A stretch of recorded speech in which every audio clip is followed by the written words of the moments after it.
எங்க ஓட்டு எங்க உரிமை. எங்களை யாரும் விலைக்கு வாங்க முடியாது.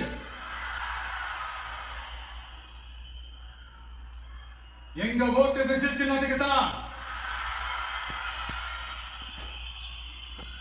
யாரையும் நம்பி ஏமாற மாட்டோம். எங்க வார்த்தையிலிருந்து மாற மாட்டோம். இது நிஜம். தேங்க்யூ.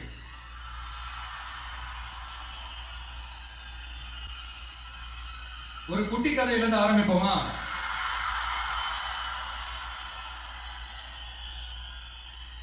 ஒரு பெரிய ஊரு, ஒரு 4 ரோடு ஜாயிண்ட் ஆகிற மாதிரி ஒரு ஜங்ஷன், ஒரு பிஸியான ஏரியா, ஆள் நடமாட்டம் அதிகமா இருக்கக்கூடிய ஒரு ஏரியா. அங்க சென்டர்